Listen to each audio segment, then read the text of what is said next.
Hey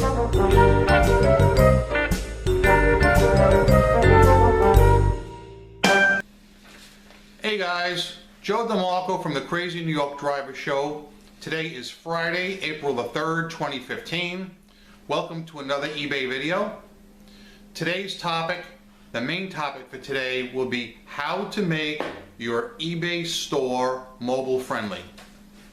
We'll also be touching on some other topics, as you can see on the whiteboard behind me, including a little talk about tutorials and about a possible PayPal glitch, which actually correlates to the fact, another topic, an offshoot, QR codes are a thing of the past. But anyway, let's get started, guys, and hope you find this information useful. Before I get into the main topic, we'll do a little rehash of last week's video.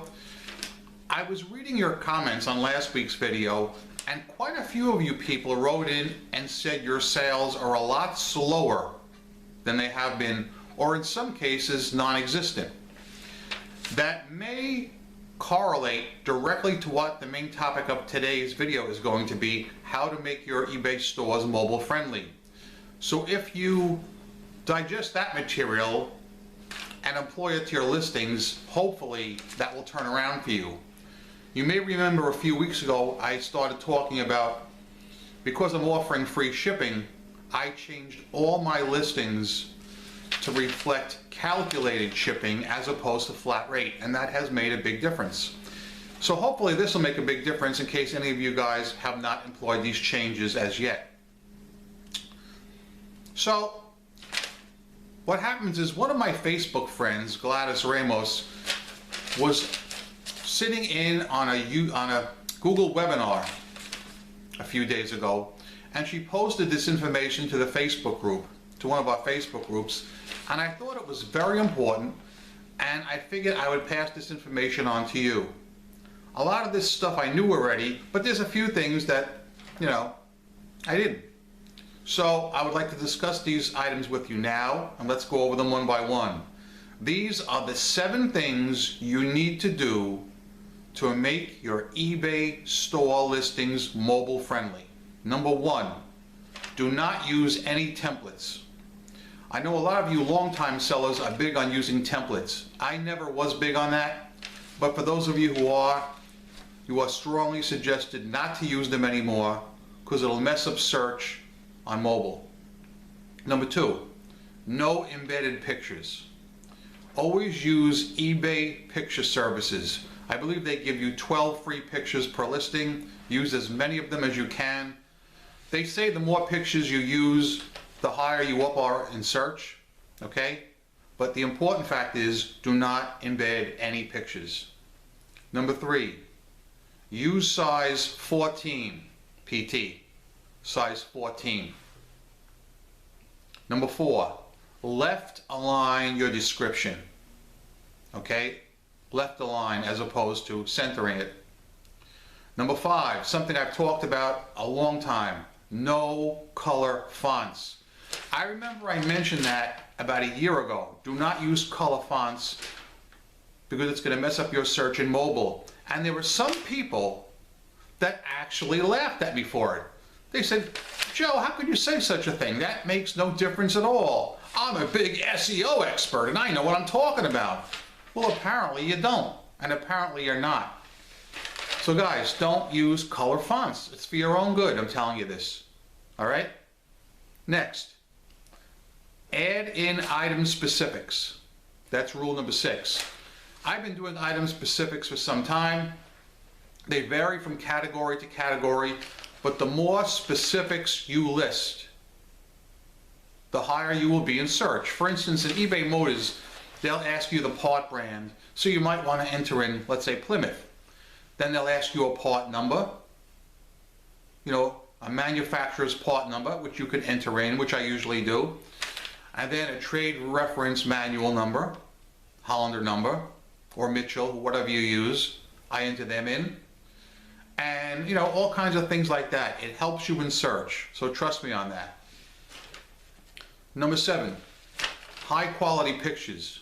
Use a good camera and make sure they're up to eBay required sizes so that the buyer can mouse in on them and they will enlarge.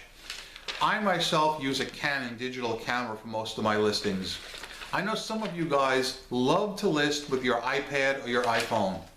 Now guys, I have both, and I don't list with them.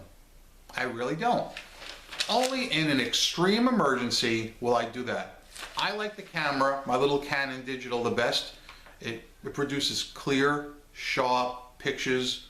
My pictures are great, in my opinion. And I like them, and they sell the product. So pictures are very, very important. I've seen quite a few people complaining in the Facebook groups lately about what we call picture stealers. I'm going to talk about that briefly now. Have any of you guys ever had your pictures stolen by another eBay seller? This used to be a common problem in the early days of eBay. It happened to me many times. You know, I would post pictures and people would steal my pictures and represent my pictures as their item. So then I started watermarking them. Property of Hubcap Joe's, because I'm eBay top rated seller Hubcap Joe's, by the way. And even that didn't help, because sometimes people would steal the picture and just crop off the watermark, or sometimes they would actually post the picture with the watermark. Of all the nerve. I remember I had one guy I caught doing it, and I let him go because for some reason he bought the hubs off me, and I guess he had the car for 6 months or something and sold it, and then he decided to relist the hubs and he used my picture. So I let that slide because he was a customer of mine. But it's not something I've noticed that much lately, but a lot of my friends in the Facebook groups have noticed it and they've been complaining about it. It is against eBay rules to use another seller's pictures. I'm not sure what eBay will do, if they will sanction the seller or not, but it is something that's come up recently in the Facebook groups, and I thought I'd bounce it off you guys. I remember years ago, I've seen 2 or 3 people not only steal my pictures, but my entire auction text. Entire auction freaking text. That really bummed my mind out. It bummed me out so much that I wrote to one seller who was doing it. You know, I didn't dime him out, but I wrote to him, I said, hey, I love the pictures of your item, and the wording is good too. I think I've seen it before somewhere. And of course, the guy never wrote back to me. But I just wanted him to know he was busted. But again, it's not something that's happened to me lately, but it is something that's been happening to some of my friends. So I thought I'd bounce it off you and get your opinion. And I'd like to know if it's happened to you, and if so, does it bother you at all? Okay. I've been informed by one of my subscribers of a possible PayPal glitch. I cannot affirm this, because right now it's Friday, and he just PM'd me earlier today. He PM'd me Friday morning to tell me about this possible glitch. So again, I'm putting it out there saying that it could be happening. He stated he tried to pay for an item on eBay with his iPhone through PayPal, and PayPal rejected his payment and said, you must log into your PayPal account from your desktop. Now again, I'm just putting it out there to ask any of you guys, has this happened to you? I want to know if maybe there's a new policy I'm not aware of that's just being implemented now. I like to try and stay on top of everything. So I mean, if it's not the case, maybe it was just a freak error message. But if it was the case, I'd like to get the word out so people know the correct way to pay.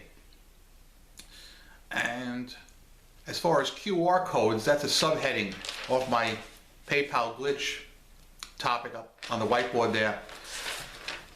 I read a post recently where somebody wrote in, not on one of my videos, on somebody else's, on another site, that QR codes are the thing of the past.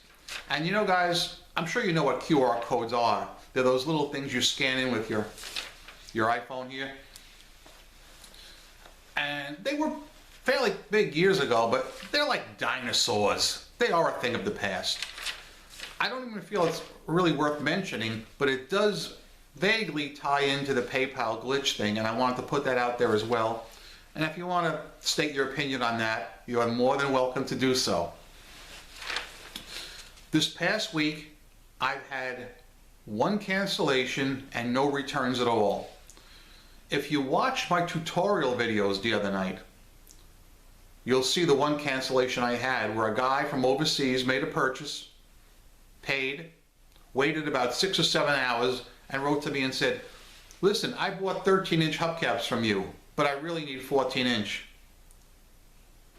I mean, that, you know, I understand there's going to be cancellations, but that kind of bummed me out big time because it clearly said in my listing, 13-inch hubcap. And in the body, 13-inch hubcap. I don't know how he didn't see it. He can't use that as an excuse unless he looked at the picture, because the same hubcap does come in 13-inch and 14-inch. And maybe he figured he had 13-inch wheels on his car because he never checked. And this goes on to what I was talking about last week, where so many people do not know their wheel and tire size. I'm sorry, but it's true. Had they been 14-inch, I would have listed them for a lot more money than he paid, because 14-inch is in high demand in that particular model.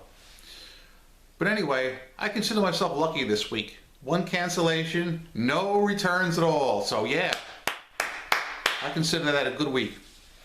Sales, I would say, were generally good this week. However, a lot of my items were what I would call low-end items, under the $50. Sold a lot of low-end stuff, a few decent sales, but not a lot. But still, I do see things improving as far as sales-wise. Is it because of calculated shipping? I think so. All right, I think that's a lot of it. I don't think really eBay's changed any algorithms or anything like that, or at least I have no reason to state that they have. Sadly, they're still employing the dreaded Cassini search engine. That hasn't changed. But if it does, you will know about it. Have you guys experienced any problems in the last week or two? I have read all your emails and all your comments. As I said, the biggest complaint from you guys seems to be slow sales or no sales. And I'm wondering what category you guys sell in, because a lot of you who did complain and wrote in and said that you're selling nothing or you're selling very little didn't happen to mention your category. So if you would kindly mention it this week, if your sales are very slow. I'm just curious as to what you're selling in. Just so you don't feel too bad, there are some people in the Facebook groups that are complaining too, where they haven't had a sale like for an entire week. An entire week. That is reason for concern. I would tell you that. In my 14 or 15 years on eBay, the longest I've ever gone without selling anything is about 2 days. And I was freaking out over 2 days. I mean, I've got over 1,000 items listed. I would think I'd be selling stuff every day. But again, the longest I've ever gone without making a sale on eBay is 2 days. So if you guys would also like to comment below and tell me how long was the longest period of time you ever went without hearing a ka-ching on eBay. I'm just curious and I'd like to know. But thankfully, as I said, things have been improving. March was a good month for me. I'm satisfied with sales. Hopefully April will rock on as well. All right. I think that's about all for now. I do plan on making 1 or 2 tutorial videos this week, as soon as I can bang them out. I don't like to rush through them because they're important material. I want you guys to understand how to do on eBay. All right? They're important and it's worth waiting for. I've got 2 in mind I want to crank out. I know a couple of you guys have requested specific tutorials. Don't worry. I know what you want. They're coming. I haven't forgotten you. All right, let's do a quick rehash and I'll leave you guys go. Remember, try and make your eBay stores mobile friendly using the 7 pointers I gave you earlier in the video. They're very important. They will help you. I know for a fact some of you guys are still using templates. Come on. Man up. Who out there is still using templates? All right? If you're reluctant to stop using them on half your auctions and see if there's a difference. But I tell you guys, there's going to be a difference, and you're going to like it. Again, things I'd like to hear from you in the comments section. How were your sales? How many returns or cancellations have you had? How long has it been in your eBay career, the longest point in time that you have not made a sale? As I said, mine was 2 days, and that was 2 days too long, in my opinion. And of course, I'm Crazy New York Driver and you're not. Thanks for watching for this Friday, April 3rd, 2015, where it is cloudy and raining here in the Northeast as usual. Hopefully someday I'll be able to say it's sunny out. But this is not that day. Guys, go out there and make some sales on eBay and rock on. Thanks for watching.